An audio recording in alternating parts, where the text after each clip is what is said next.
Hello, and welcome to a Bon-Mott's production of MOTSterpiece Theatre, where we review critically acclaimed cinema spanning the breadth of human filmmaking. MOTSterpiece Theatre, Spoilers, mature content, inappropriate language. Join us. MOTSterpiece Theatre.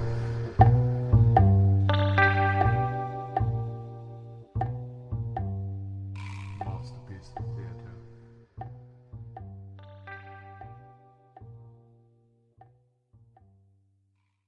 Hello and welcome to MOTSterpiece Theatre.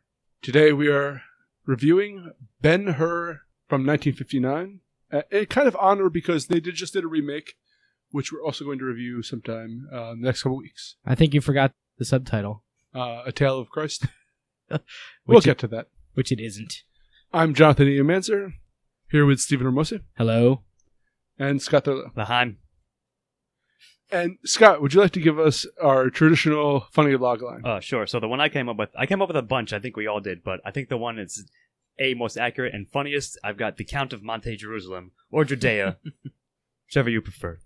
Now, I will give, or attempt to give, a actual synopsis of this film. How long you got? So, there's a great overture, then there's a movie, then there's interlude, and then the movie's over. But it's also, to actually give a funny logline here, Fast and the Furious 0, A Tale of Christ. But to actually give a synopsis, it's so it's two kind of movies. One is A Tale of Christ, which is going through his birth to crucifixion. Highlights of Jesus. Sort of, yeah, very much a highlight reel of it. And then it's also about Judah Ben-Hur, who is a rich Jewish kind of nobleman / merchant who is framed or kind of set up by a childhood friend who is the Roman legionary, ends up on the slave galleries and is fighting his way back to take revenge and get his life back. Yes. Yeah. Basically. About right. Do you think, by the way, this just occurred to me, do you think we could make film buffs really angry by calling him Ben throughout the entire movie? You can try it, I suppose. And then Ben does this. He's Like, just always his name is Judah. He's Charlton Heston to me, regardless. Well, Go on. Charlton Heston can only be Charlton Heston. Damn Exactly. dirty Romans. So I'm going to start off with the introduction here, which, as I said, starts off with an 8-minute. This is, first of all, 3 hours and 48 minutes or so. 42 I have here, Yeah. yes. So it starts off with an 8-minute overture. Which, before, I'm sorry to interrupt, but I have, that certainly sets the tone for how long this goddamn movie is going to be. Go on, though. You want 8 minutes of music before your movie? Totally. Come to this one. I guess, like I said, or I'm going to make this point later, but in context, I guess if you're a movie going, back in 1959, they had to have time for everyone to get into the movie and sit down or whatever. Yeah. Anyway. All right, go on. I'm sorry. So we start off with Jesus' birth, which actually has probably one of my favorite scenes, where Joseph and Mary are traveling to Nazareth and are stuck in line at a Roman checkpoint. At the Census Bureau, I think. Yeah, it's amazing because the guy who plays Mary doesn't speak at all. The guy who's playing Joseph is giving it his dramatic all for this. I am Joseph of Nazareth, Son of David, from the house of David or whatever. and the Roman legionary just can't give more of a damn of who this person He's is. like, move on. Yeah. Next. Thanks, Joseph. Get on. Yeah, Oh, that it's was amazing. funny. Hey, Joey, get the hell out of here. That was a funny moment, I agree. And then it goes to Jesus' birth. You probably know the story. If you've been to a A reenactment. elementary school, church reenactment of the birth of Jesus, this was that. Yeah. In a sense. This is the Jesus in the manger scene. And now about half hour in, the title finally appears. Which we start now following the person who will become the main villain of sorts, called Masala. He's from Jerusalem, but I believe he's a Roman citizen. Yes. He was friends with Ben-Hur. I think he's actually he's a tribunal, I believe. And he's going to take over for the forces in the area. Mhm. And you follow this guy's story for a good 20 more minutes. You're seeing him re-enter his old homeland. It kind of has that thing of like, you can't go home again. He had gone off to the big city. Now he's returning to his backwater village and like meeting up with old friends.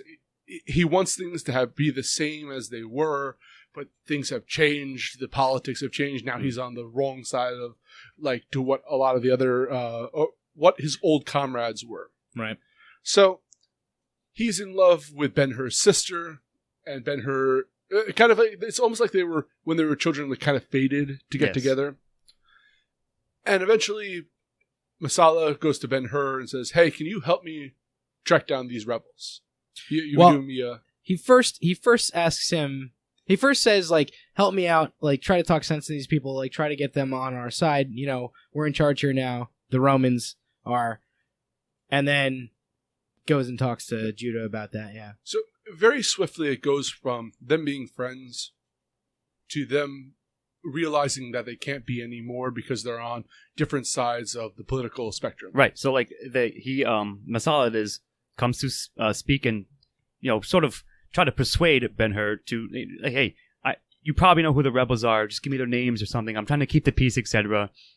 But Ben-Hur doesn't quite agree to that. And I have in my notes here, I believe Masala says outright, literally, "You're either with me or against me." Yeah. And Ben-Hur says, "Well, I'm not with you." And then the score goes dun dun dun, like it literally is a dun dun dun, and it cuts to the, you know, Masala leaves it, you know, a tiff, and I think that sets up what you're about to say. Yeah. So we meet now a subplot, which is we're starting to follow Ben-Hur, and Ben-Hur has a slave, and the slave has a daughter, and he's kind of in love with the daughter. It could have been a rock with a face painted on it, the way that this woman portrays. No characteristics. And Charlton Heston is definitely a creeper. He acts really creepy. Yeah. He's just... The scene where he sits in the chair and, like, he has his head down and is just looking, like, up at her. Yeah. As she's, like, explaining herself was one of the creepiest things that I've ever seen on film. Yeah. He's very rapey there. So... not necessarily in action, but in creeper kind of what he's projecting, if you will. Yes. So, just move along. You get to meet all the main players, and a lot of people who don't turn out to be main players, although they're set up to be. After about an hour, I suppose, the new governor is coming into town. It's like pomp and circumstance. Yeah, Masala is like leading the troops through the Jerusalem, and they pass by the manor of Ben-Hur. Ben-Hur's on the roof with his sister, and oops, some shingling falls off, scares the horse of the governor.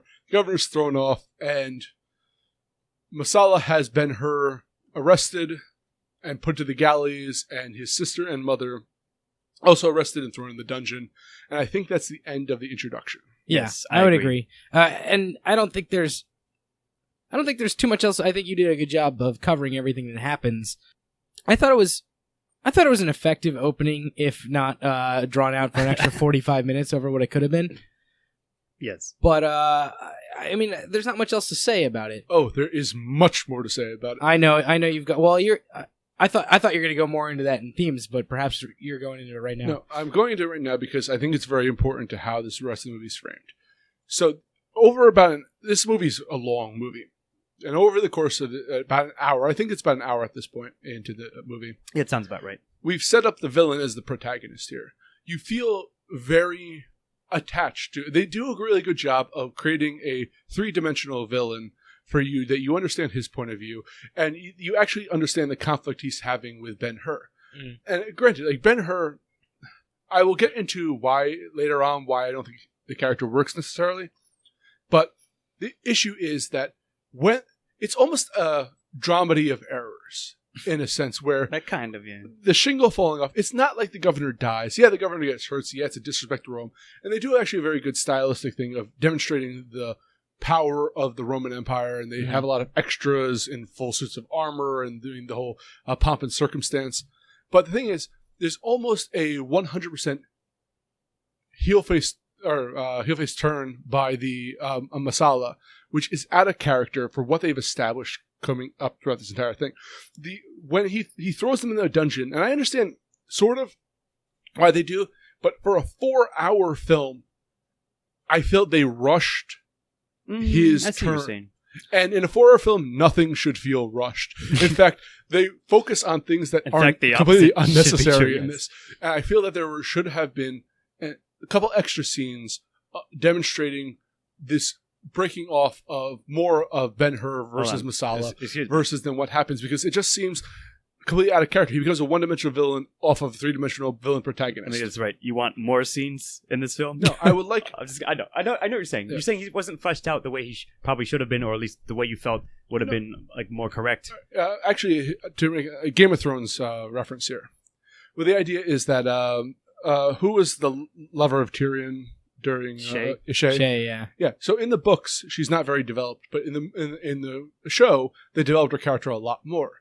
And then when her turn comes, a lot of people were criticizing the fact that it felt almost out of character for her to have made the accusations against him in the trial, because it made her so one-dimensional from what they had built up. But they had to have that scene in there because it was in the storybooks. So I felt like they gave this actor a lot of things to do prior to his becoming a true villain. Maybe. But now it felt out of character that he all of a sudden grew a mustache and started twirling it where there was no mustache before. I mean, I see what you're saying completely. I agree to it to an extent, just not as perhaps as forceful as you have just put it.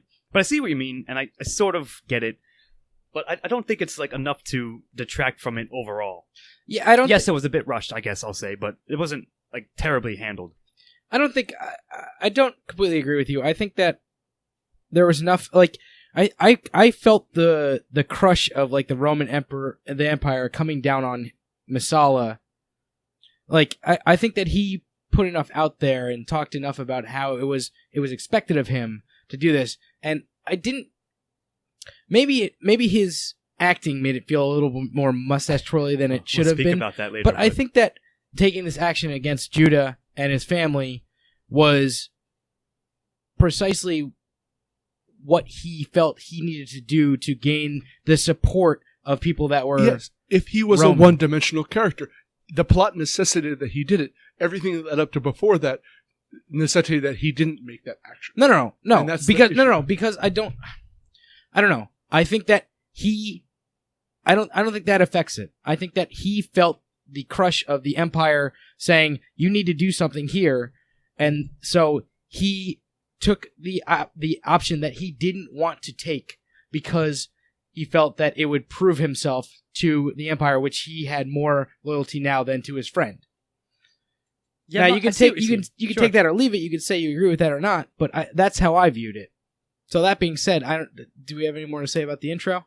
No, I mean, I think I'm probably mostly like it's like 60-40 on your side. I see your point, E, to his character and how it was handled, but I think it's more on the side of what Steve-O just said. So I don't have as much of a problem with it, I guess I want to say, in that sense. So I'm probably going to give it a 1 to the intro. Right. It was a good setup. Yes, it was a long, drawn out, I believe you said, Steve-O, but it still made sense. This entire movie was long and drawn out. Well, sure, but I'm giving it a big fat 0. All right. I'm going to give it a 1. And now we're on to the body. Yes, with you. With me. And this is an incredibly long section of the film. Probably longer than most films actually are. But it starts out with him in the dungeon, and he kind of tries to figure out what's going on with his mother and his sister. Makes a poor attempt at an escape so he can go, I guess, find them or whatever. May I interject for a moment? Yeah. So throughout the introduction, Ben-Hur loudly proclaims what a pacifist he is. Yes. And how he doesn't like violence. And then he has probably an escape in the dungeon from what I think it's the set from Bram Stoker, Bela Lugosi's Dracula thing with the long stairwell, where he literally throws a Roman soldier off of a stairwell into like an abyss with the Wilhelm scream. Yep. So that was amusing. Let me prove how much of a pacifist I am and how innocent I am by killing all of these soldiers. Well, he's desperate. He's to escape the Roman prison, I think that's what it is. Like his pacifism meets like this resistance, and he immediately goes into violence, of course. But so he fails to escape, gets sent off to the galleys. Doesn't know what happens to his mother and sister. I'm going to try and go through this fairly quickly because there's a lot of it. Gets sent off in the galleys.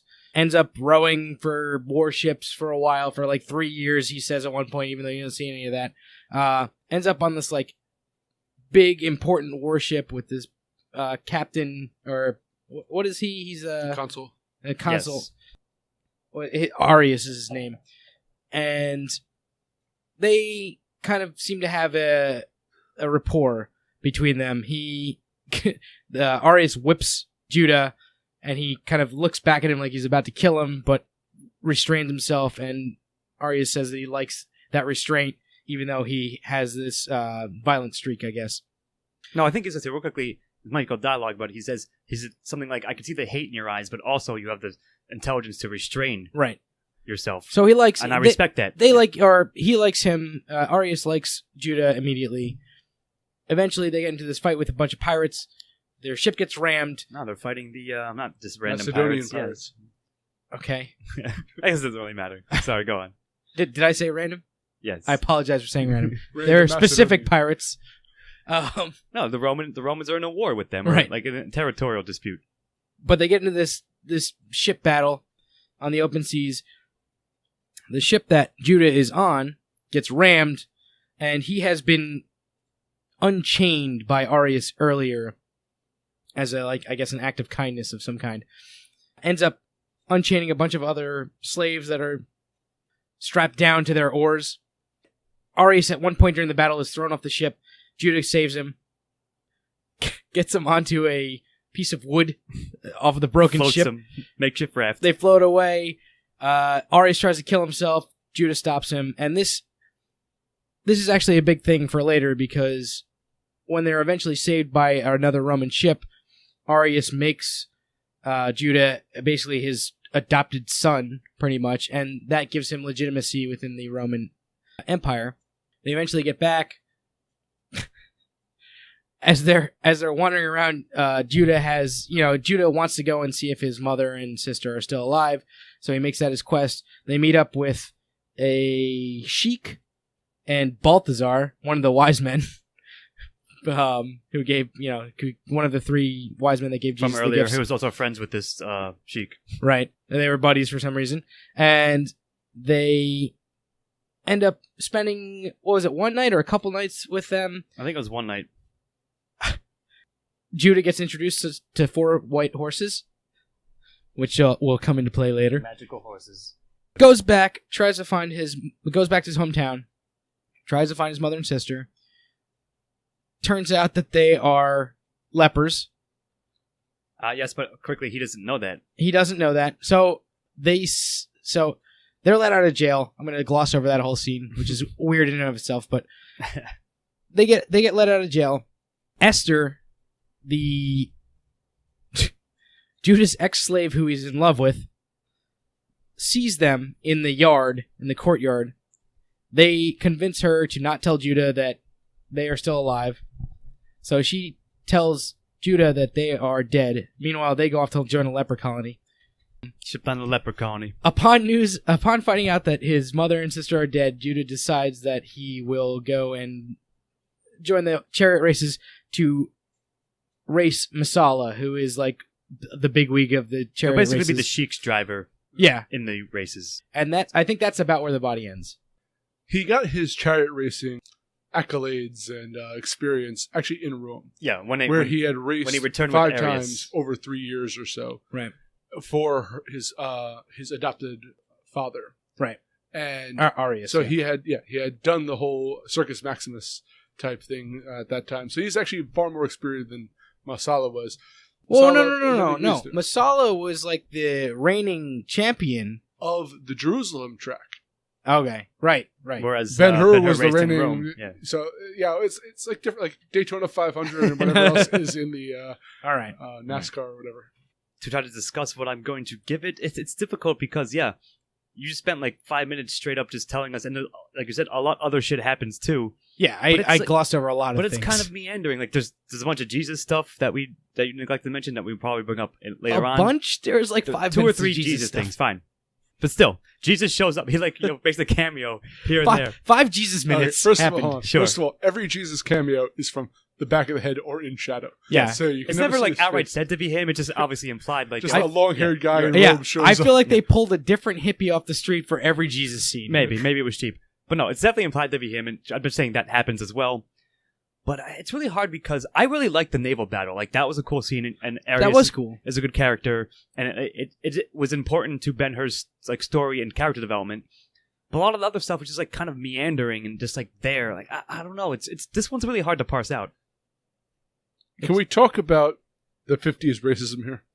Sure. Let's address it real quick. Because there's not necessarily blackface, but there's brownface, or the Sheik. Right. Yes. Is to the point where when he, like, you can actually literally see rubbing in his off. forehead. Yes. The actor was from Wales. Yeah. His name was Hugh.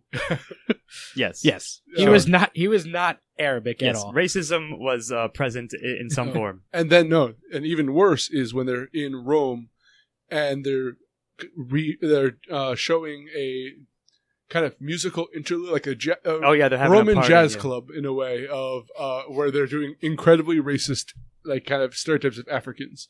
Yes, Yes. but that's But- what Rome would do Yes. too, I guess. It I is, don't know. Yeah, sure. Granted, It was there. I won't take it against it because it was the time and place, and also doing historical period there. Right. But I actually, I Certainly think was there. Quintus Arius saved the body for me, because That's what I'm saying. The It's actor had difficult. such a good presence, and he played. Charlton Heston actually worked well with him, and I don't know if Charlton Heston works well with other actors very often. Goddamn right I don't, but Yeah. no, like, yeah, right, like, yes, he was definitely the strongest point throughout. I loved every scene he was in. I was glad when he came back on screen when he wasn't on, versus like juxtaposed with other scenes that were just less interesting. So go ahead. You got something? Maybe you can convince me. I think that he was very good. I will give you that. I liked Arius. I liked his portrayal. Actually, the Hugh, whatever his last name was, the guy that played the Sheik, I thought he did a good job, despite the fact that sure. He wasn't a bad it was like actor, a super just white that- guy playing a Sheik. I thought he did a good job. But again, there was that whole wandering through the desert scene that, like, nothing really happened, and like there was everything leading up to him being on the galley in that last ship was kind of, like you said, Scott, meandering. Yeah. Now, I don't know if the last half of the body was enough to save it. Maybe it was. I don't know. What do you... I was hoping you could Give convince me an argument, Ian. Yeah. Like, perhaps... Give me a better argument than what I have. Okay, here's the thing: is I'm coming into this movie or at least this section, with a different perspective than you are. Right. Because I hated the opening of this film, and when he gets onto the galley, and when I'm starting to see, again, they hadn't allowed Judah Ben-Hur to develop as a character before he was, in a way, or at least it's a poorer job in my opinion. So here I'm looking at him in situations of confrontation, in having to work his way back to where he was. And yes, it was padded because it's a 4-hour movie, and this is the points where I could say I wish they had gone and built up the relationship between Asellus and is that Asellus? Marsala yeah, and Marsala Judah. and Judah. Roman and Marcellus. Quintus Arius did a great job of, again, giving Charlton Heston someone to play off of. And I really believed that, again, it's kind of weird because they do random time skips, but That one was the most glaring to Yeah. me, so I'll speak upon it when you're done. but it was, I believed him to have grown as a character over the course of this, or they at least introduced the character and allowed it to grow in this section. And I started to, I was already kind of embittered, so this section brought me back. I like that, actually. All right, I like yeah, that argument. I think you might have got me, like, I was wavering, like, almost could literally coin flip it, because there's lots of strengths, there's lots of weaknesses in the body. But I think you're right, like, at the end of the day, you might have just convinced me that every single second that Arius was on screen elevated it, and may have saved, like, the poorer parts of it for me. I agree. I think I'm going to give it a 1. Yeah. You're going to give it a 1 as well, Ian? Yes. I'm Yes. guessing? All right. Now, Scott, it's up to you for conclusion. All right, so I believe we agree that the conclusion begins just after he accepts the Sheik's offer to drive his chariots and train his mystical, magical horses, the best Arabic horses ever. And Charlton Heston, like, actually, they do a pretty good job. If you remember, way back in the intro, he gives Masala a horse, a very a very magnificent horse as a present. So it's implied that he knows what he's doing. He's a good trainer. And there's also a quick moment. He's talking to Balthazar before he meets the Sheik. He's just watching like the Sheik's random trainer guy like drive the chariot poorly. Ben-Hur says he's doing a bad job. Like he should do this, he should do that.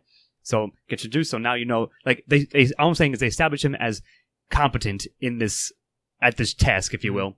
So they are about to have the races in Jerusalem. They're getting set up, and Marsala, rolls in, and of course, Ben-Hur is driving his horses are 4 white horses, and Marsala's are the black horses. The classic, like, couldn't be any like Good glaring neon lights. Thank you. Like, not only does he have Ben-Hur's cart is gold, yes, and Marsala has a black and red, yes, and he has the metal spikes on the end. He's driving a Greek chariot. You better watch out, and because he'll grind you up. Ben-Hur is using the reins, where Marsala is viciously whip. gripping his horses. Yes, it's all like it's thank you for telegraphing all these things to me. I get it, movie, but it was fine. I kind of like that actually, though. I like the way they did. I mean, again, it's just like sort of the march of time. Like maybe that was fine back in the day. Like you had to do that, but now, like being students of narrative, we've seen that so many more times since. Yeah, but you can't judge the progenitor of fair man, enough. You're right. But the idea is the fact that they're not the only 2 riders here. So you can actually distinguish from aerial shots that's true. Who's who. Right. It's also that, there are like 4 or 5 other competitors in the race. So they get set up and they, the games commence. And this is probably like a half hour, 35-minute long action scene, if you will. It's actually probably one of the strongest points, if not the strongest, definitely the most famous moment and scene collection from this movie, where they're just racing around and people, riders are getting thrown off. Marsala is sawing off people's legs, the wheels off their chariot. Horses are, colliding and falling down, and pets' heads are falling off. Exactly, people are getting trampled, and so it goes. They're doing whatever many laps they're supposed to do. And as the riders drop in and out, of course, it becomes a heads-up, grudge match between them two. And one of the things I thought was funny, like, I wasn't sure if it was going to happen, and then it happened a second later. When they get, like, basically neck and neck, and it's just them, Marsala stops whipping his horse and starts aiming the whip at Ben-Hur. It's like, it's supposed to be a dramatic moment, and it is, but I just thought it was funny, so I'm like, yeah, why wouldn't you do that? It's obvious. Like, it's a good move. So, no, it's very famous, and I think this will go to style, but I just have to mention here, it's very well shot. It looks pretty great. Yeah. I just want to jump in for a quick moment. The pit crews, the people who picked up the bodies that was off funny. the track, I was getting to that, are the hardest core motherfuckers. Those guys in are this the most underrated workers ever. Hardest working motherfuckers in Jerusalem. Yeah. Right there. And or Rome.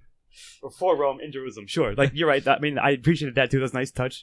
And there's one scene where there's guards stopping people from running onto the track, and one of them just gets clipped by a chariot. And people were like, the riders deserve everything they get, but this guard that guy was just doing his job. Yep.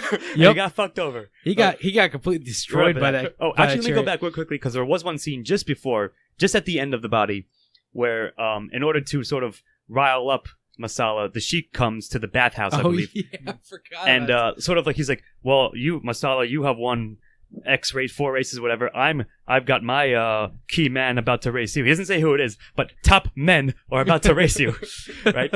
So in order to like prod him, sort of like to goad him into doing it, he offers him a bet, like a significant amount of gold coins, or whatever it was. And of course, like, since they're in the bathhouse, all his soldiers, all his underlings are there, so he can't look bad in front of the Sheik, of course. Calling him right out, man. He's like, I'll give you 2 to 1. Like, 2 to 1, come on, you've won 4 races. 4 to 1, please. What, are you saying you can't afford it? You can't back this bet up? And he's like, all right, fine. Right, so there was a really excellent scene. It was a good interaction between them. So that gets set up. So anyways, so the whole chariot racing scene is quite good. And of course, like, I believe, when Marsala is attempting to do his sawing thing using the saw wheel blade, it backfires on him. His wheel gets caught how to describe, like, behind Ben-Hur's wheel, so therefore, like, he gets flipped over. Yeah. So they're both, like, off their things. They're both off their chariots. It was very sudden, by the way, when he falls off the chariot, which I kind of liked. Yeah, I mean, like, sure, but it was fine. It was very quick, and, like, I like that, though. Like, it's not drawn out. It's not this epic thing. Yeah, it's I mean, it was the last lap. Boom, he's under another moment chariot. happens, and you get thrown off your chariot, and you get fucked up. So you're getting run over, son. So Ben-Hur is getting, like, crowned by Pontius Pilate, who is now, like, the governor at this time. of Jerusalem. So he wins the race. The crowd is cheering, and Masala gets dragged back to the medic area, medic tent, and is he's very, very badly hurt, but he's still alive. And they're like, listen, we have to operate. He's like, no, I know Ben-Hur's coming to come see me. He's definitely going to make a speech to me. I'll be like, thank you, movie. I know that if that didn't happen, it'd be really bizarre. So it's like a weird drawn out moment or two when they're like, we have to operate on you now. He's like, no, there, now, he's here. Like, it's like, I wish it was a moment or two. It was like 5 minutes of waiting epic for him. as hell, of course. But I think Ian was saying to his precast that it's probably one of the best speeches when they confront each other. Yeah. And Ben-Hur, go basically sort of gloats, kind of, but he's like, you deserve this because of everything that happened you did to my family, and you killed them. And Masala's like, actually, they're not dead. You should look for them in the valley of the lepers or whatever he says. And I think I'll leave the one line that Ian wants to talk I'm going about. to bring up another Game of Thrones reference here because Okay. I love the show. There's a great speech by Littlefinger called The Climb. Yes. And it was sort of a reverse The Climb, which he's talking about True. the race. Yeah. And he's like, you think the race is over? The race is The great game goes on. Yes. And it's such a powerful scene that really brings the movie together. Ties the movie together. Yeah, really ties the movie together, dude. It is really good. I agree with that. It was probably one of the strongest interactions between our characters and of acting in the movie in general. So now that he finds that out, he realized that Esther has lied to him, like with good intention, sure, but his family is in fact his mother and sister are still alive, albeit lepers in the leper colony. So he goes to see them. They find they finally sort of have a bit of a reconciliation. They're like, oh, we didn't want you to see us, etc. But now that you're here, fine. And he's heard about a man in the wilderness who has been performing great deeds in the name of a Jewish man, that is to say, performing great deeds, healing people, doing miracles, and preaching his sort of philosophy, if you will. Like about life. I scored tickets to go see Jesus. And I wonder who that might be, as you're thinking to yourself. And then that cuts to literally Balthazar he runs into Balthazar again, and they're on a mountain, and a bunch of people are sitting around, and guess what's about to happen? Which luckily don't actually give you the actual sermon. It's just sort of you're supposed to know what's happening. So then, here's the thing, right? Similar to how drawn out the body was, so is the conclusion. There are a number of scenes. If I were editing this film, I would say you only need one scene of him going to see his mother and sister in the leper colony. Instead, there are 2.5 or 3, which is and one of which is hijacked by Jesus, or he just goes to see Jesus, then goes back to them. Why was it even there? Why is this even the film? But the point of all this is why is any of this in the film? Is my question. Speaking of this should be over right after Masala's speech. Yeah, kind it's of. Ben-Hur, a Tale of Christ, or something like that. Tale of the Christ. Literally hijacked by Jesus. Yes, which is an outright line I had in my notes too. Which, yes, is sort of amusing, but also it's kind of what happens. Pretty much what happens. So to just wrap up, finish all this off. He ends up taking his sister is now dying of leprosy, so it seems. But finally, he wants to go find this man. They never actually named Jesus either, not at all. I don't believe. They just again, the audience, as the audience is supposed to know. So they go back to Jerusalem. Ben-Hur, that is, carrying his sister, his mother, and Balthazar. But they arrive just in time to see the trial, or the pilot condemning Jesus, and then another drawn out 10 minutes of Jesus' march to the hill and crucifixion. And then that then that happens, and then it cuts to I guess the next day, the famous storm, supposedly Rome got dark, or Jerusalem got dark for 3 hours once he died. That's the myth of the story. Sure. And after that storm happens, I think they're taking shelter in a cave or something like that from it. I believe his sister even comments strange, a storm in the middle of the day. She outright lampshades it essentially. But finally, after the storm is over, he looks at them, they look at themselves, and OMG, they're healed. They're healed of leprosy. And I believe Ben-Hur says something like, I felt the sword fall away from my hand. It's raining Jesus, yeah. hallelujah. It's raining Jesus, hallelujah. Yeah. So I guess that's fine. The exact line is, and I felt his voice take the sword out of my hand. Sure. All right, thank you. But yeah, it's that, and then boom, credits. Or after he got subtitle, his revenge, thank you, Jesus. Yes, that's a good one too. Go ahead. So after he killed his rival and got his revenge, Jesus stopped him from being a violent... First of all, 2 things. Yeah. I don't know what I'm going to give conclusion yet, so maybe you can convince me. But I will mention this. as much of the miracles of Jesus were supposed to happen in quotes, I don't believe he ever was healing people from beyond the grave, if you will. Like, technically he was dead, but they somehow got healed anyways. Well, which, he came back. yes, but at that point, he was literally still on the maybe cross. He was, dead. He was still nailed to the cross. He hadn't resurrected yet, my friend. And the film does not address that at He all. was just chilling. He was still Sure. alive. All I'm Just saying is, chilling on the cross. like, you know, my rampant atheism like pricked up, and I was like, that's fucking bizarre and funny. But so I don't know, like, yeah, the chariot race was amazing. It looked great. It made a lot of sense. It closed out of his character arc. But then all that other shit was sort of extraneous, as you said, hijacked by Jesus. I'm hoping that the 2016 version follows my guiding word, or already has preempted my guiding words here. I'm looking at the narrative structure, and I mentioned to you there's two movies here. One is the tale of Jesus Christ, and the other is the tale of Ben-Hur. Ben-Hur's tale ends... I would say Jesus is a short film at best. Yeah, but like interspliced within the Ben-Hur film, if you will. Yeah. Ben-Hur's tale is finished on the revenge segment. Yes, of course. There's the thing, his family getting back blah, together. blah, blah, blah. I actually have blah, blah, blah in my notes about that. Blah, blah. That's the thing is, I'm looking at the narrative of Ben-Hur's story versus his antagonist. Sure. And I like their stories ending. Yeah, right. Like I like it too. It closes off. It's narratively well done. That's what I was just gonna say. You know what? I view all this Jesus stuff at the end as like epilogue, basically. This I guess. movie ended for me as soon as Masala gave that speech and then died. That was the end of the movie for me. Again, similar to... And I loved that Fair conclusion. enough. Similar to how we just said about the body, I think you guys have both convinced me that on the strength of that, and because it does indeed close off their narrative arcs, I will give it a 1. I just want to make one last point. To me, it's I love The Master and the Margarita. Great book. I think it's one I of was the waiting for you greatest to bring novels. that up, in fact. And that oddly has chapter 3. I think 3 chapters in it featuring Pontius Pilate. Mm-hmm. Yeah. That have nothing really to do with the rest of the Not story. Not necessarily, but they're handled just as so much well. as Jesus had to do with the story. Sure. But if I were assessing the narrative of Master and Margarita, I would acknowledge Pontius Pilate's chapters, and perhaps in thematics I would bring it up, which we're going to bring up Jesus in thematics here. Mm-hmm. But the narrative is not about Pontius Pilate, nor is the narrative here about You're right. Jesus You got Christ. me. Like, Right. That's even stronger a point I completely than earlier. agree. So I'm gonna give it a 1. I'll give it 1 as well. go ahead. Some other themes with me.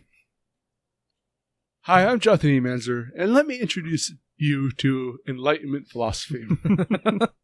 God damn it. There is a movement that prior to Enlightenment, but that dominated a lot of early Enlightenment thought, which was a movement called optimism, which was the idea is that remember, God was a accepted figure in the universe. And if God was supposed to be benevolent, if God was supposed to be omnipotent, if God was supposed to be omnipresent and eternal, benevolency was really the point of it. If it's a good God, why do we suffer in this manner?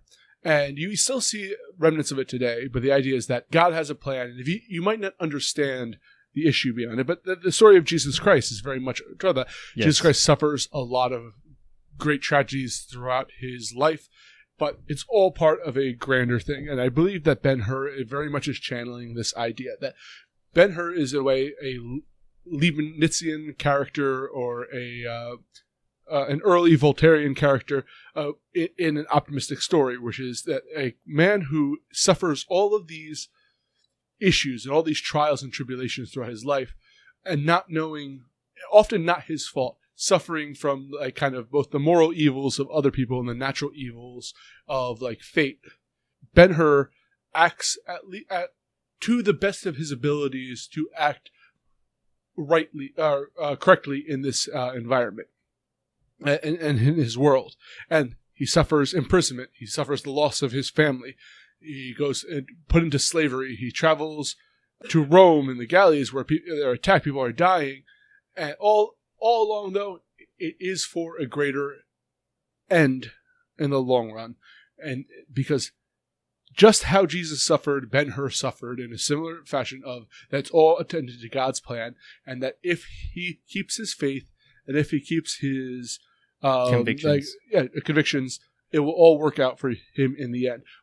Now there's some who say that there'll be earthly rewards for this, which is Ben-Hur's, which he gets all his earthly rewards, or it's something that'll happen in the next life if you so believe.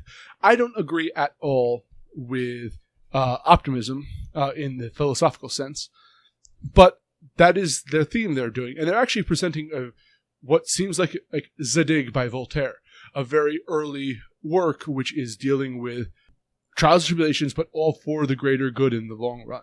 And I have to give it credit for at least giving a good, in a way, presenting their arguments in ways that has historical precedent, both biblically and philosophically.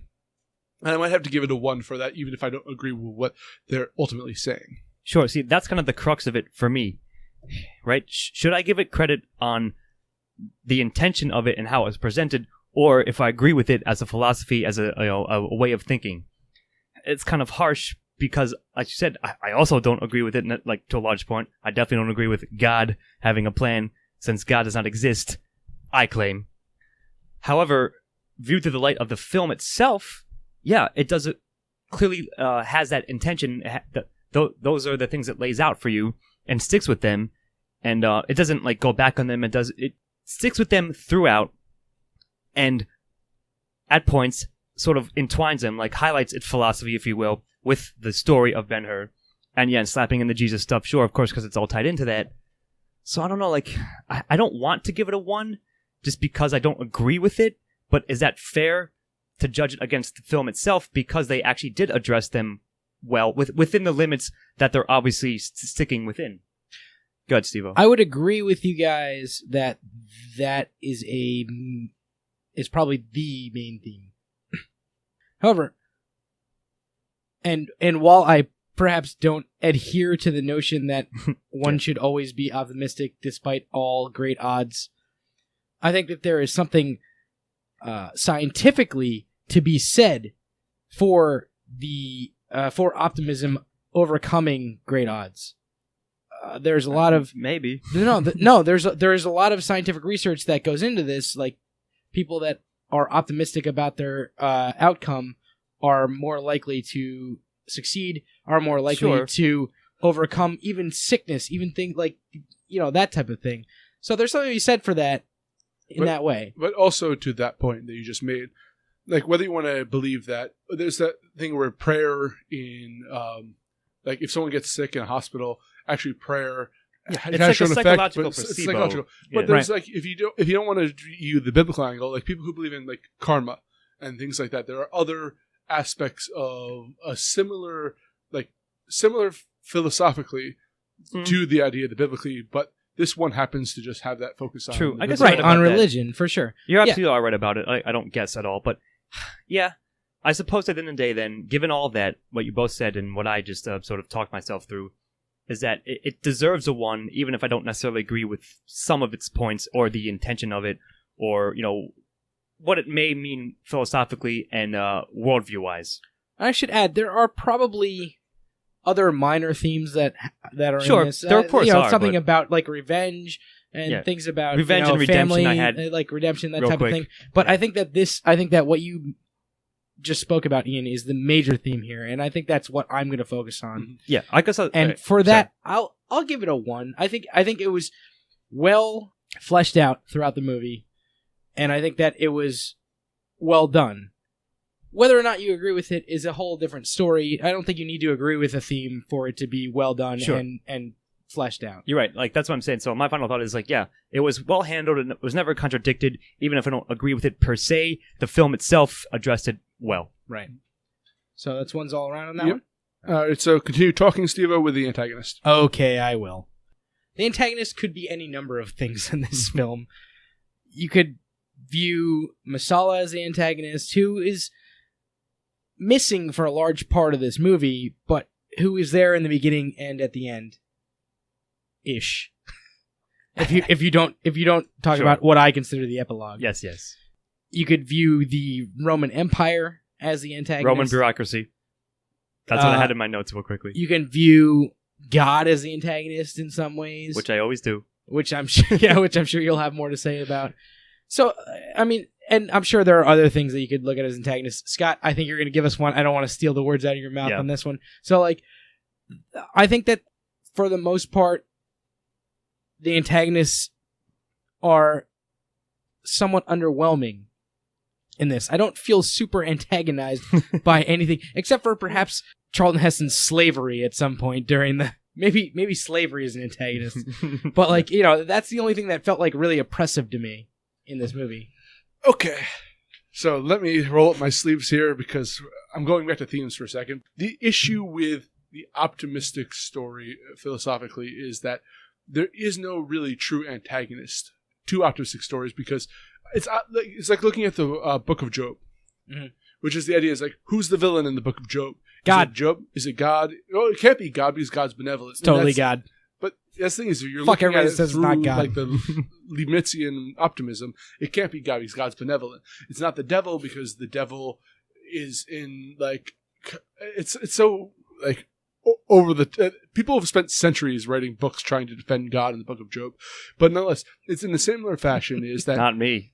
in a way? Oh, you haven't spent centuries on that, Scott? If the story is about the trials that one must suffer for the greater good in a plan you don't understand, oddly enough, I believe the antagonist is, and I was going to give a 0 to it initially while I was watching it, until it got to the last scene with Chicken Marsala. The speech. After he's tenderized by the horse. When he's talking about the race. And the idea is that we are in a constant conflict with life. We're Slaves constantly to in the the race. race. Sure. It doesn't matter about whether my antagonist is a random Roman soldier who is whipping me at this moment, whether it's Masala over the course of this.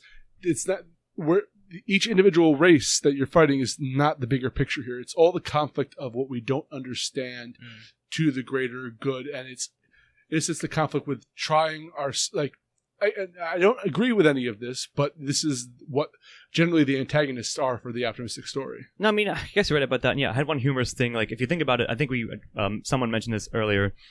It's something like a comedy / tragedy of errors. So, like, what sets off the whole thing is, like, a faulty craftsmanship of your fucking palace in Jerusalem. Like, yeah, a random tile falls off and, you know, a chain of events happens, causing all this tragedy. But I think you're right. Like, that's just, you know, facetiously We'll jerk call off. it Tiley. Yeah, sure. Tiley is the antagonist. So, yeah, like broken tiles are also an antagonist. But like, of course, based on viewers might be familiar with my thoughts on God and religion in general from other podcasts, that I usually slap him into the antagonist category, like by default, really. But to what Ian just said, I think that is true. Like, just the struggles of life, whatever they may be, whatever you think they are. I think that, I mean, that's a universal thing. And yeah, it's weird because the movie doesn't necessarily like highlight that outright per se again, but I think it's contained therein. I'm impressed because I didn't even buy my own bullshit on that. No, I think you should. I think perhaps in this case, I said something similar to it about that in a different podcast, but it's close enough to it that I think you are right. Whether or not you thought you were bullshitting us or yourself. So here's what I would say about that. Perhaps. But it never feels like, except for, like I said before, except for the part where he's actually in slavery, like walking through the desert. Other than that, it never feels like he's very antagonized by life. It seems like he keeps getting somewhat of a raw deal, but he always gets somebody or something that like helps him out of it. Like it's not all that antagonistic to me. Yes, but think about this. I'll try to like sort of combine both of your things. Always in his mind is his quest to find his family and or if possible as well get revenge of Masala. Like even when he becomes adopted by Arius, right, and is living in Rome, he still has never forgotten about that. So like the race, if you will, is always driving him. Yeah, and even so, it is. Afterwards, it is always driving him. So I don't know. That's really my final like swaying argument, if it sways you in any way. I guess I'm just seeing like being driven and being antagonized as two different things here. But they could be one and the same. You could be causing your own antagonism. But I don't feel that they are. Right. Like I was never really like. Sure, he's a slave to his own quest, which is everyone is a slave. Yeah, to something I don't know in the best way to put this. I think because I kind of agree with you on this. This is meant to be an inspiring tale. I understand that, but the issue is that Ben-Hur is almost a perfect character. He's always forgiving. He never loses when he optimism. Maybe that's the big thing. He never. Any trial he comes across, he either, because of his benevolence, he is rewarded for that immediately.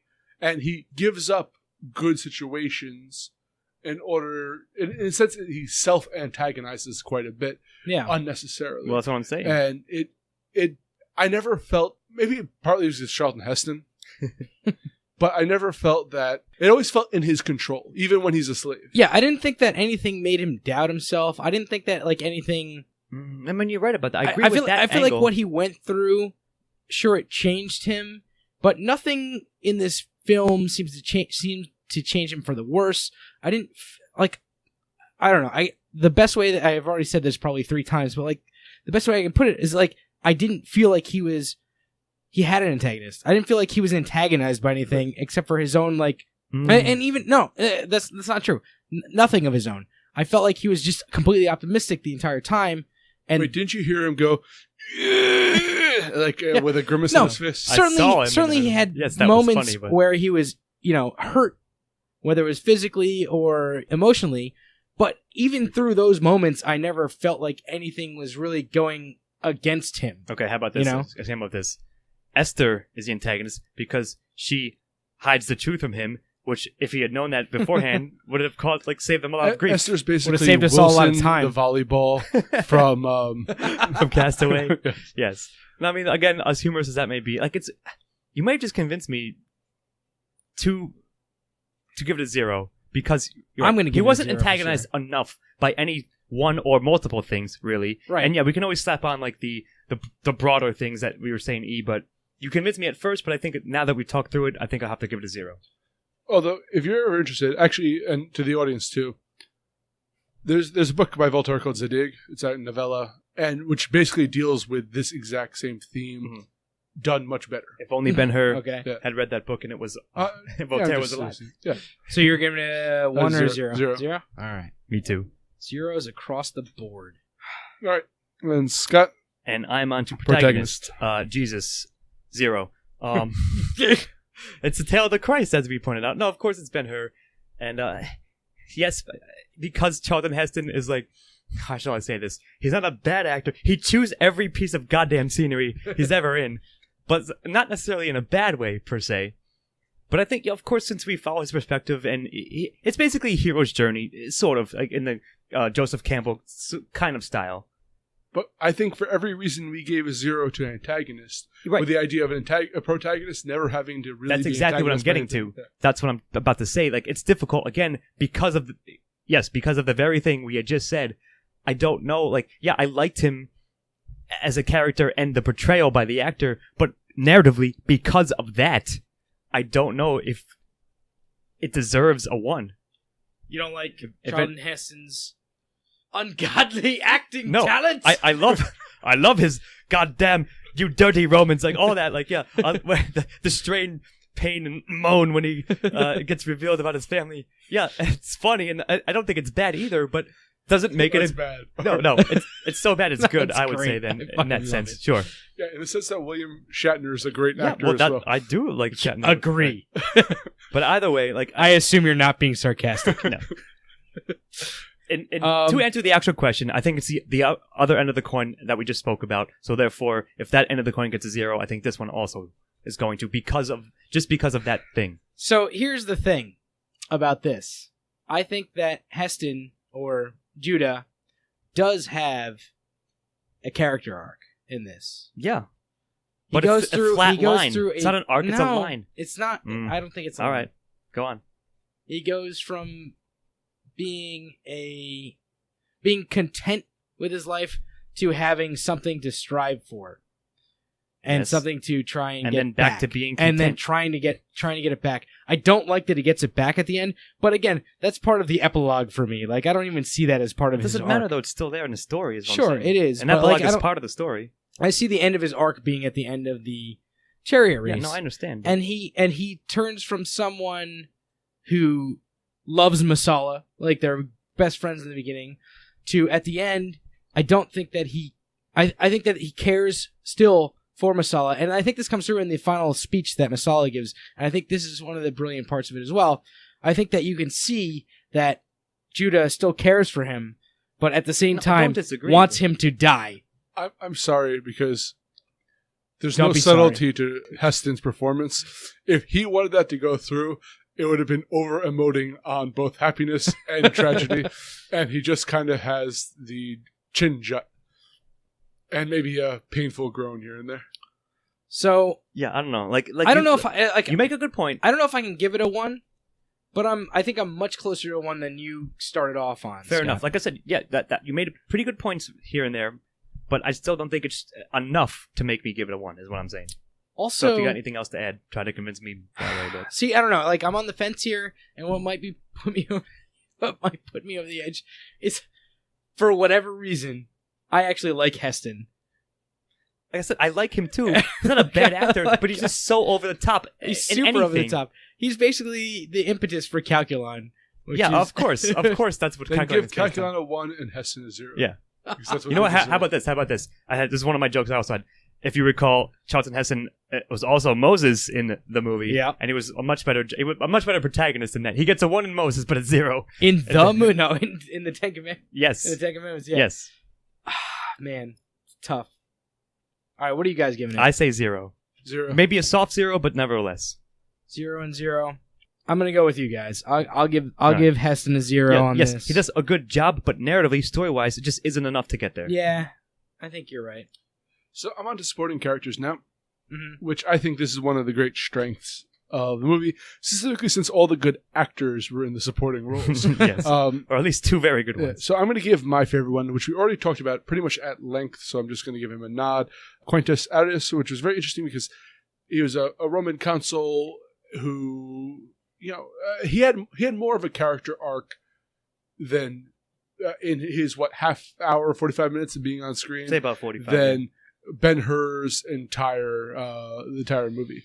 So, but it's great because he starts off as a kind of a cynical atheist, and then finds a son in Ben-Hur. Mhm. So I don't know, his character really worked. It was a joy to watch. I forget the actor's name who portrayed him, but Jack Hawken, yeah, I believe. it was a pleasure to watch him on the screen. Indeed, I agree. So I'm going to pass it off to you guys, but that gets a 1 for supporting character. Yes, very close. Him and Hugh. Sorry, blanking. I don't remember his last name. Uh, Hugh something. Played the Sheik. Yeah. He was very good. I liked his character as well. I think he had a lot of character to him, even though he wasn't on screen as much. And he had a lot of levity to him as well. Yes, exactly. He was like not quite the comic relief, but yeah, he was. He was levity. He had levity, and Balthazar also I think was pretty decent. I enjoyed him a bit. It's funny because we usually pick out the one we like the most, but as you said, I think you put it best. Yes, Esther was paint a fucking smiley face on a stone. The same fucking thing. So like she was sort of not even neither here nor there, just like blank faced really. Yeah. But she didn't really she only had one, I guess, like purposeful story element to her. To be the love interest. Yeah, but not also like narratively wise, also to hide the fact that his family was alive, I guess. Yeah. But whatever. Good. Also, she mostly played off Charlton Heston, and she was a meek girl, and Charlton Heston is that's full of bravado Of course. and so if you think our audio levels are off on this podcast, then you should hear Charlton Heston screaming at the top of his lungs while this young girl or young woman is trying to portray read her lines in a very meek voice. Yes, well, it's Sex and Hollywood back in the day, and I guarantee you, Heston was like, "So, would you like to get a drink after the shoot?" Something like that to the actress. But either way, so fine. She can go away really, and his mother and sister were okay, at best. But Yeah, but what were they? Nothing. right, they're props. They were props essentially. Sure, they were MacGuffins. So I'll say this: you guys stole the 3 good supporting Those are the characters. best ones. So you got anything they're pretty else? much it. Oh, the horses. The horses were okay.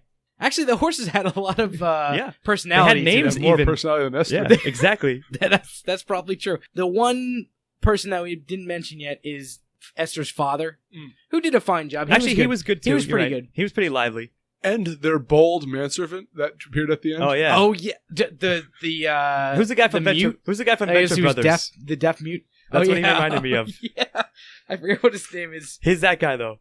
Oh yeah, It was amazing. Yeah, sure. So on the strength of all those, and especially Arius, number 1, and just right on his heels, the Sheik, they were both excellent, and I think they filled out Ben-Hur's / Judah's story and the world at large. You completely forgot agree. though about the back of Jesus. Oh yeah, The back of Jesus' Oh, hair. the back of the Jesus' head. Jesus' Jesus' hair. Yeah. Which, again, neither Good here old nor there, but JH. it's funny because technically, like, this is the tale of the Christ, and Jesus is, like, I guess a supporting character.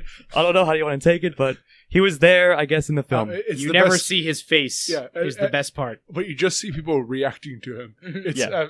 absolutely It's like it's like unintentionally amusing. What about the guard who like says no water for Ben-Hur, and then Jesus stands up and looks at him. He's like, Oh yeah, it must be an entire minute that he just looks at Jesus, and he goes through this whole range of emotions on his face. I'll give that supporting character a lot of credit. Whoever that guy, Slave whoever driver that actor Roman. was. the 2 leprosy guards.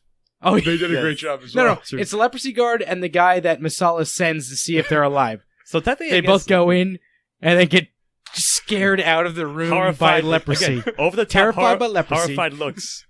But I guess maybe you could sort of count, if not antagonist, then Masala could somewhat be a side character as well if you want to lump him in there. I We don't can know. debate that, I think he falls. I don't into really. the I don't think we antagonist. should. All I'm For saying me, is, yeah. And even that gets a 0 in my Yeah. book. Is anyone not giving secondary a 1? No, I I'll think give it's it a 1. ones all around. I think it's the strongest part of the movie. Maybe not one other one, but one Okay. of the strongest. Good.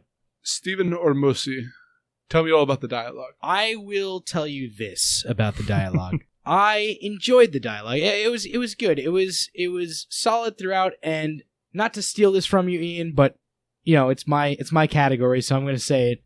The conversation between Masala and Judah at the end of the movie proper, if you will, I thought was very, very strong in terms of dialogue. 0 cringeworthy moments in this movie. I agree. There were Well, parts The where laughable moments. Yeah. there were certainly a couple laughable moments, but like they were fine.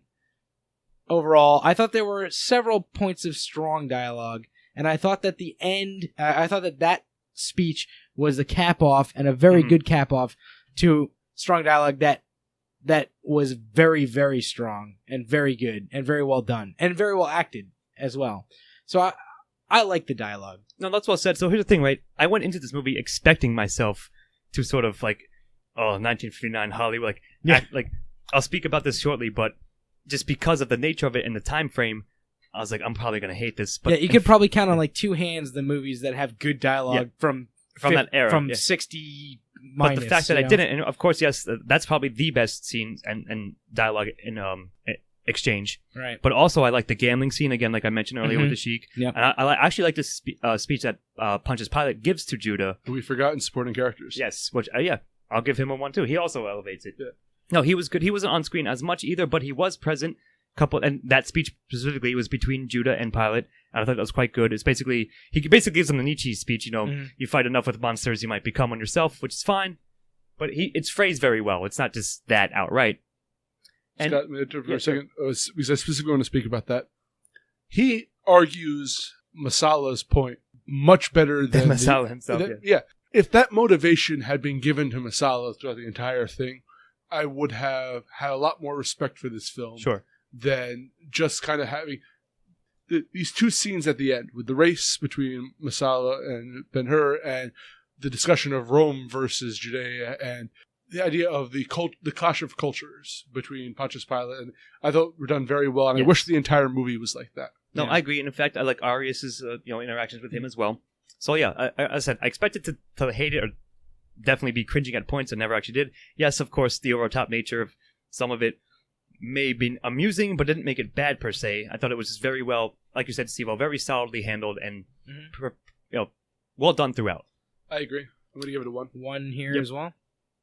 Okay, and Scott, on to you with style. So similar to what we just said about secondary, I think this is one of the strongest and easiest ones to give a 1 to. Yes, it's an I have here epic movie, actors in capitalized A, acting capitalized A in an epic capitalized E film. That's sort of like somewhat dialogue, but I mean, again, just the nature of it. But nevertheless, cinematography, set design. I think we said, if we haven't mentioned earlier, sort of background information about this film. It was basically Lord of the Rings for its time. It had the biggest production value ever. The costumes, again, like I said, number of extras, sort of like Game of Thrones style. Biggest budget. It won 11 Academy, all the categories that were there at the time. It won them all. Yeah. And yeah, like the chariot racing scene, yes, is of course the centerpiece, and it was very well shot. It was believable. It was still holds up. Yeah, exactly. It It looked Yeah, like it it's actually- a very it good. actually was a It's a very very good action segment for sure. And Money everything- well spent. Yeah, for and sure. everything else looked great too. Even though yes, maybe they reused the dungeon from whatever you said from Bela Lugosi, but it's still I mean it's a believable Roman dungeon. Yeah. Jerusalem looked good. Like they knew how to make and they knew they were making an epic film, and in fact looked epic. In fact, I think my favorite cinematography section, if you will, was the naval battle. That looked Yeah. really cool too. Yeah. I enjoyed that. So yeah, it all holds up, I think, still, and it looked great. Still is. So I'm really kind of torn, but not style, because style is getting a 1. It deserves it. You said Lord of the Rings. I say Avatar with the amount of money Sure, and whatever. innovation that went into this. And I think the weakness of the plot of Avatar as well matches very well. All right. But I was looking at historical accuracy.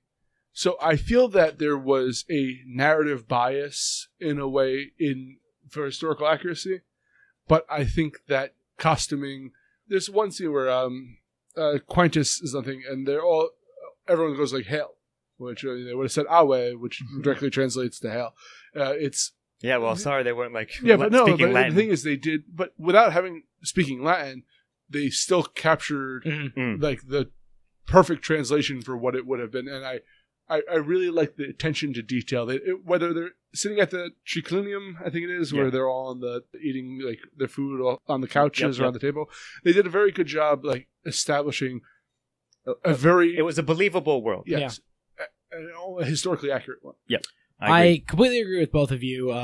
Very, very good style, great cinematography, great historical accuracy, and as I often do, I'm going to bring up the soundtrack here. And the soundtrack was... Would you say it was epic? It was epic, and I thought it was actually pretty incredible. Like, on the level of, a John Williams soundtrack. I knew you were going to say that, type sure. of thing, like Pre-John Williams, like John Williams. Elfman or whatever. Like, Yes.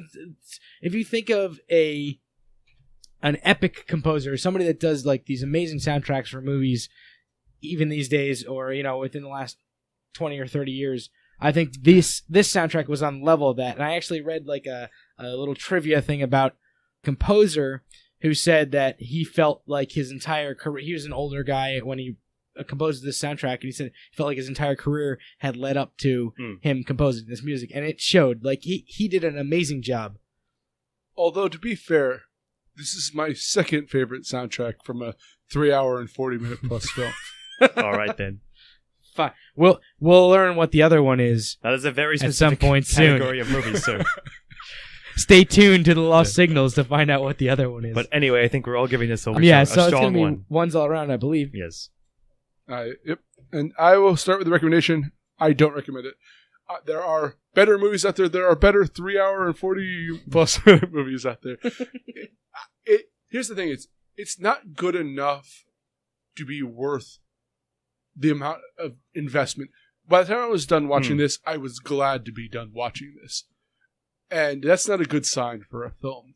And yes, if you're interested in, I suppose in a way, the technical history of how film. Hollywood has, and like seeing, it's an impressive film even to this day, the scale of what they've done. But it's, I don't think, a necessary movie to this day.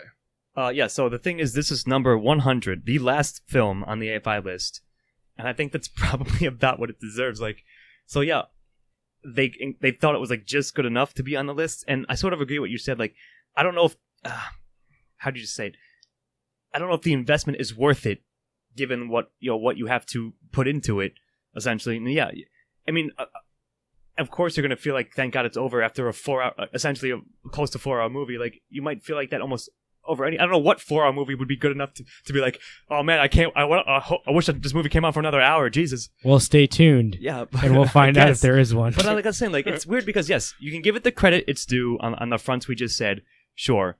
I just don't know, because this is the recommendation question, I don't know if I would say, watch it. I would probably say like, nah, they're probably better historical, epic-ish films you could watch, and even like not ones that aren't necessarily on the list that are just better anyways. So I kind of agree.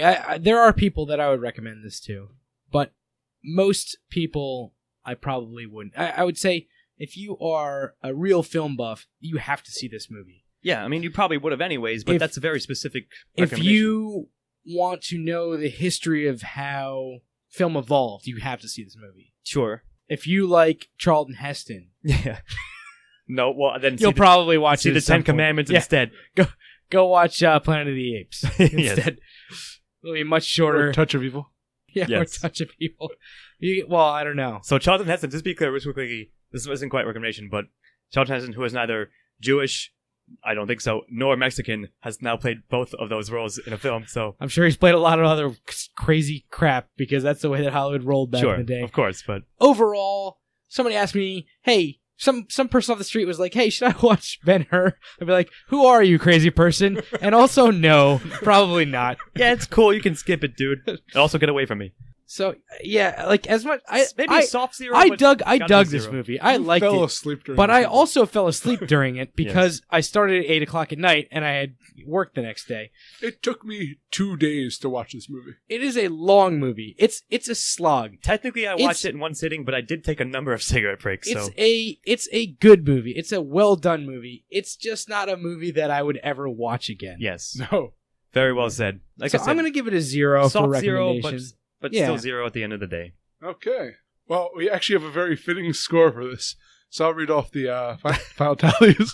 So Scott and Steve-O gave it a 7, and I gave it a 6, which gives us an aggregate score of 6.66 for A Tale of Christ Ben-Hur. This is the devil's movie. The power of Ben-Hur compels you But, to not watch it, I guess. yeah, it's again, I don't hate this movie, but I don't like this. It's, Like, it's perhaps historically and like filmatically relevant, but narratively,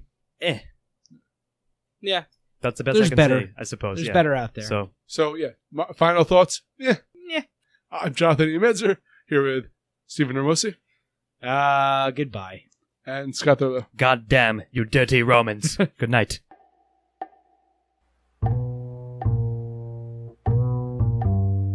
We hope you've enjoyed your stay. MOTSterpiece Theatre. Join us again next time, won't you? MOTSterpiece Theatre. Music and editing by Chris Morgan. MOTSterpiece Theatre. Editing and engineering by Stephen Hermosi.